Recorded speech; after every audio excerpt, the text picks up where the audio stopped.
जाति के आधार पर शादी करते हैं तो जातिवाद नहीं फैलता। जाति के आधार पर इंटरव्यू में नौकरी देते हैं, जातिवाद नहीं फैलता। जाति के आधार पर किसी को घोड़ी पर चढ़ने, किसी को मूंछ रखने से रोकते हैं तो जातिवाद नहीं फैलता।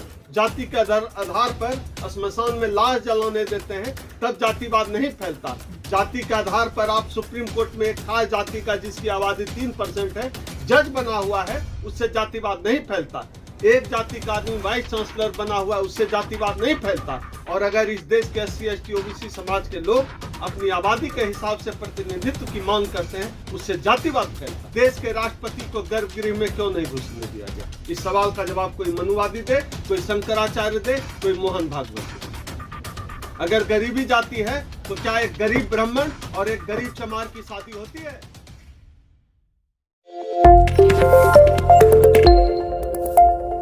इस देश में जब से खास तौर पे भारतीय जनता पार्टी की सरकार आई है, इस देश के SC ST OBC समाज, माइनॉरिटी समाज के हक हुकूक मारे जा रहे हैं। इसके खिलाफ लगातार हम लोग प्रदर्शन कर रहे हैं, लगातार हम लोग कार्यक्रम कर रहे हैं। हमारा संगठन अखिल भारतीय परिसंघ 1997 से लगातार हमारे राष्ट्रीय अध्यक्ष माननीय डॉक्टर उदित राज जी के नेतृत्व में इस दिल्ली के रामलीला मैदान में पिछले 26-27 सालों से रैली करता आ रहा है। हमारे मुद्दे बड़े स्पष्ट होते हैं। हम लोग SC ST OBC और माइनॉरिटी सवाल की लड़ाई लड़ते हैं। हमारे मुद्दे हैं कि जो EVM है वो एक बेईमान मशीन है, EVM पर रोक लगनी चाहिए और बैलेट पेपर पर चुनाव होना चाहिए। क्योंकि इस देश के मासूम से मासूम व्यक्ति से भी पूछेंगे तो वो बता देगा कि जो है EVM हैक किया जा सकता है। जिस मशीन को आदमी ने बनाया उस मशीन को आदमी हैक क्यों नहीं कर सकता? अगर कोई कहता है कि EVM हैक नहीं हो सकता तो ये बहुत बड़ी बेईमानी होगी। हमारा मुद्दा है OPS लागू किया जाए इस देश में। इस देश में कर्मचारी, अपना सरकारी कर्मचारी अपना पूरा जीवन झोंक देते हैं सरकार की सेवा में, और बदले में जब वह बुजुर्ग हो जाते हैं, रिटायर हो जाते हैं, तो उनका पेंशन खाने का जो है ये काम किया है भारतीय जनता पार्टी की सरकार ने। हम लोग चाहते हैं कि ओल्ड पेंशन स्कीम को लागू किया जाए, क्योंकि हमारे समाज के लोग सबसे ज्यादा सरकारी नौकरियों पर निर्भर होते हैं। हम लोग इसमें मांग कर रहे हैं, हमारी जो रैली है 5 नवंबर की, कि हायर जुडिशियरी में, उच्च न्यायपालिका में रिजर्वेशन लागू किया जाए। क्योंकि क्या कारण है कि इस देश की जो है 90-95% की भागीदारी इस देश के हायर जुडिशियरी में नहीं है। इसके खिलाफ यह जो कॉलेजियम सिस्टम से जुड़ा हुआ पूरा मामला है, इसके खिलाफ हम लोग लगातार प्रदर्शन कर रहे हैं। लगातार हमने विगत 1-1.5 दशक से जो है हम लोग इस मुद्दे पर संघर्ष कर रहे हैं कि उच्च न्यायपालिका में आरक्षण होना चाहिए। हमारे राष्ट्रीय अध्यक्ष माननीय डॉक्टर उदित राज जी जब लोकसभा सदस्य थे, उन्होंने संसद में रहते हुए उन्होंने कहा था कि न्यायपालिका जातिवादी है, न्यायपालिका में जो है सभी जातियों की, सभी समाज के सभी वर्गों की भागीदारी होनी चाहिए, नहीं तो बेईमानी होती है। आप उदाहरण उल्टा के देख लीजिए, न्यायपालिका के तमाम फैसले SC ST OBC के खिलाफ होते हैं, रिजर्वेशन के खिलाफ होते हैं। हमारी एक और महत्वपूर्ण मांग है, इस देश में जो निजीकरण चल रहा है ताबड़तोड़, पूरा बाप का माल समझ के यह सरकार जो बेचने का काम कर रही है, उसके खिलाफ हम यह रैली करने जा रहे हैं। यह जो देश की संपत्ति है, यह देश के लोगों की है। इस देश की संपत्ति पर इस देश के SC ST OBC समाज, जो इस देश की 90% आबादी है, उसकी जो है भागीदारी होनी चाहिए, संसाधनों का समान बंटवारा होना चाहिए। हमारी मांग है कि पूरे देश में जाति जनगणना किया जाना चाहिए और जाति जनगणना का प्रकाशन करके जिसकी जितनी आबादी है, जिस जाति की, जाति के हिसाब से प्रतिनिधित्व करना चाहिए। यह भी हमारे संगठन अखिल भारतीय परिसंघ की एक पुरानी मांग है। इस मुद्दे पर हम लोग संघर्ष करते रहे कि जाति जनगणना कराओ। जिस देश में कुत्ता, बिल्ली, सुअर, टेबल, पंखा, साइकिल, मोटरसाइकिल सब गिना जा रहा है, उस देश में आप आदमी को गिनने में क्या दिक्कत है? जाति के आधार पर शादी करते हैं, जाति के आधार पर भेदभाव करते हैं, जाति के आधार पर इंटरव्यू में नौकरी देते हैं, और जाति के आधार पर आपको जनगणना करके भागीदारी देने में पेट में मरोड़ क्यों उठती है? यह हमारी मांग है।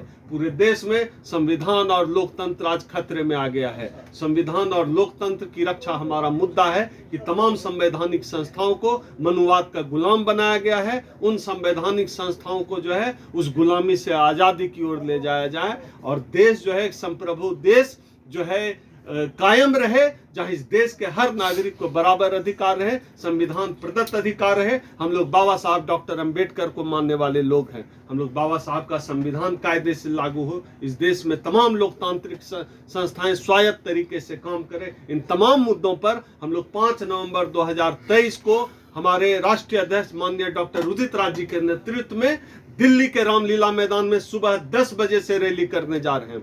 मैं आपके चैनल के माध्यम से इस देश के तमाम अम्बेडकरवादियों, SC ST OBC समाज के लोगों, इस देश में लोकतंत्र पसंद लोगों, संविधान पसंद लोगों को बता देना चाहता हूं कि 5 नवंबर डेडलाइन है। अगर आप दिल्ली के आसपास हैं तो 5 नवंबर को सोच लीजिए कि आपको रामलीला मैदान आना है, क्योंकि अभी नहीं तो कभी नहीं, हर हाल में रामलीला मैदान आना होगा। अगर आपको संविधान बचाना है, लोकतंत्र बचाना है, अपना आत्मसम्मान बचाना है, बाबा साहब का मिशन को आगे बढ़ाना है। लेकिन जातिगत जनगणना की जो बात कर रहे हैं आप, लोग ये भी कह रहे हैं कि जातिगत जनगणना यदि होती है तो इससे जातिवाद फैलेगा देश में। नहीं, जाति के आधार पर शादी करते हैं तो जातिवाद नहीं फैलता। जाति के आधार पर इंटरव्यू में नौकरी देते हैं, जातिवाद नहीं फैलता। जाति के आधार पर किसी को घोड़ी पर चढ़ दें, किसी को मूछ रखने से रोकते हैं तो जातिवाद नहीं फैलता। जाति के आधार पर स्मशान में लाश जलाने देते हैं तब जातिवाद नहीं फैलता। जाति के आधार पर आप सुप्रीम कोर्ट में एक खास जाति का जिसकी आबादी 3% है जज बना हुआ है, उससे जातिवाद नहीं फैलता। एक जाति का आदमी वाइस चांसलर बना हुआ है, उससे जातिवाद नहीं फैलता। और अगर इस देश के SC ST OBC समाज के लोग अपनी आबादी के हिसाब से प्रतिनिधित्व की मांग करते हैं, उससे जातिवाद फैलता है। गरीबी सबसे बड़ी जाति जो गरीबी है सबसे बड़ी जाति। गरीबी अगर सबसे बड़ी जाति है, इस देश के राष्ट्रपति को गर्भगृह में क्यों नहीं घुसने दिया गया? इस सवाल का जवाब कोई मनुवादी दे, कोई शंकराचार्य दे, कोई मोहन भागवत दे। अगर गरीबी जाति है तो क्या एक गरीब ब्राह्मण और एक गरीब चमार की शादी होती है? यह बहकाने वाली बात है। इस देश में जाति ही सब कुछ है। काबिल नहीं है ना, शादी कैसे होगी? SC कहाँ इतने काबिल है कि ब्राह्मण से शादी कर ले? नहीं, काबिलियत कहां से तय करेगा? काबिलियत का सर्टिफिकेट कौन देगा? आपने 5000 सालों से इस देश के दलितों का जो है हकमारी किया है, पिछड़ों का हकमारी किया है। उनको अच्छा स्कूल मुहैया नहीं हुआ, उनको अच्छा खाना मुहैया नहीं हुआ, उनको समान अवसर उपलब्ध नहीं हुआ, उनको तो मनुष्य ही नहीं समझा गया। और काबिलियत की बात करते हैं दूसरों की हकमारी करके। धुरतई इस देश में सवर्णों की काबिलियत है। आपको तो आरक्षण मिला हुआ है, कोटे के दम पर आगे जा रहे हैं आप। कहाँ आगे आरक्षण मिला हुआ है? हम इस देश की आबादी में, इस देश के SC ST OBC समाज के लोग 85 से 90% है, और हमको जो है 50% के अंदर समेट दिया गया। कहाँ हमको हक मिला है? कहाँ संसाधन में भागीदारी है? कहाँ हमारी जात का कोई जज है? कहाँ हमारी जात का कोई वाइस चांसलर है? कहाँ हमारी जात का कोई जो है सेक्रेटरी है PMO में? हमारी तो हकमारी की गई। इसी हकमारी के खिलाफ हम लोग 5 नवंबर 2023 को डॉक्टर उदित राज जी के नेतृत्व में रामलीला मैदान में रैली करने जा रहे हैं। जितने लोग सुन रहे हैं, अब 3-4 दिन का समय बचा हुआ है, आ जाइए आप। ये मैदान में आने का समय, घर में आने का समय नहीं है। इस रैली से जुड़ना चाहते हैं, मैं अपना व्यक्तिगत नंबर बोलता हूं 8789325595। सिर्फ हम जय भीम बोलना अम्बेडकरवाद नहीं है। आज हक और अधिकार की लड़ाई जो है रामलीला मैदान में 5 नवंबर को लड़ी जा रही है। संविधान की रक्षा करना, लोकतंत्र की रक्षा करना, आरक्षण की रक्षा करना, निजीकरण के खिलाफ लड़ाई लड़ना सिर्फ डॉक्टर उदित राज जी ने ठेका नहीं ले रखा है। हम सब ने आरक्षण, हम सबको आरक्षण का लाभ मिला है और हम सब की जिंदगी बदली आरक्षण की वजह से। इसलिए मैं अपील करता हूं, ये आखिरी दौर आ गया, क्योंकि 2024 में अगर ये मनुवादी फिर से सत्ता में आ गए तो हम सबों का कुछ नहीं बचेगा। कहाँ जा रहा है संविधान आपका? चल तो रहा देश संविधान से। संविधान चल रहा है इस देश में। ईडी का क्या रोल है? क्या रोल है ईडी का? CBI का क्या रोल है? इस देश में संवैधानिक पदों पर सब सर्व समाज के लोगों की भागीदारी नहीं हो रही है। कहाँ है संविधान? दलित मारा जा रहा है, मुसलमान मारा जा रहा है, विश्वविद्यालय में पढ़ाई नहीं हो रही है, कुछ बचा ही नहीं है इस देश में। राम राज्य चल रहा है सर, 51 लाख दिए जलाए जाएंगे अयोध्या में। तो इस देश में यही होगा, राम राज्य आएगा, 51 लाख दिए जलाएंगे। हम लोग चाहते हैं कि विद्यालयों में दिया जले। हम लोग चाहते हैं कि माता सावित्रीबाई फुले की जो परंपरा है, शिक्षा देने की परंपरा, हम लोग विश्वविद्यालय और विद्यालय में दिए जलाना चाहते हैं। शिक्षा का दिया जले, जहां से SC ST OBC समाज की जिंदगी बदले।